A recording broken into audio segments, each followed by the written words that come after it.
David Berruet, je suis candidat du Front Populaire, je viens de la famille des écologistes. Donc là nous sommes dans l'île de l'Agly, ce fleuve est à sec depuis 3 ans. C'est une illustration du dérèglement climatique que l'on connaît tous et que l'on subit en particulier dans les Pyrénées-Orientales.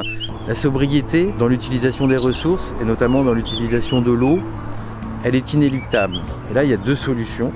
Soit on est dans une logique d'accaparement et de prédation des ressources, et là c'est la loi du plus fort ou du plus riche, soit on est dans une logique de partage et de solidarité. Et sur la question précise de l'eau, il nous faut organiser la solidarité entre les différents usagers, la solidarité entre les villes et les villages, la solidarité entre l'amont et avec l'aval. La puissance publique, il faut que les députés, il faut que les élus y soient forts sur ce sujet-là. S'adapter au changement climatique, si on veut que ça se fasse de façon juste et durable, ça veut dire qu'il faut que l'action publique, elle intervienne. Par exemple, il faut pouvoir aider les gens à isoler leur logement. Il y a des logements sur ce territoire où on a trop chaud l'été et trop froid l'hiver.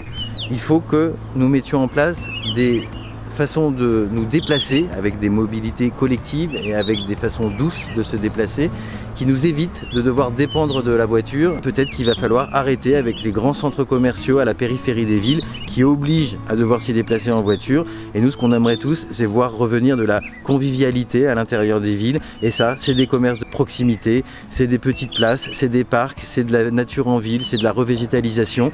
Mais vraiment, surtout, c'est remettre du lien social et qu'on se sente dans une sécurité affective également tous les jours dans l'endroit où on vit. Il faut également, pour s'adapter au changement climatique, des services publics qui soient solides, qui soient forts.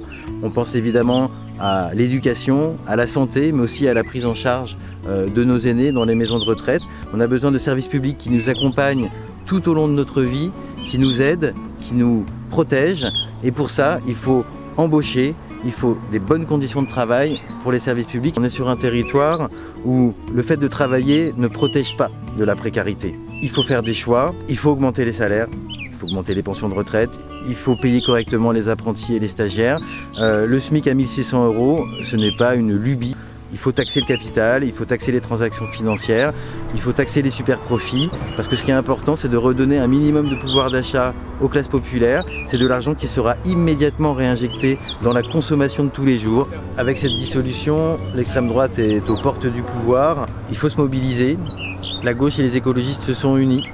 C'est une chance historique de arrêter la politique de Macron et d'éviter évidemment la catastrophe que serait une victoire de l'extrême droite. Donc le 30 juin et le 7 juillet, on a une responsabilité historique. Vous avez la possibilité de voter pour le Front Populaire et pour qu'enfin des gens qui ont vraiment à cœur de protéger la justice sociale et de faire en sorte de s'adapter de façon équitable à la nouvelle donne climatique soient en responsabilité dès cet été.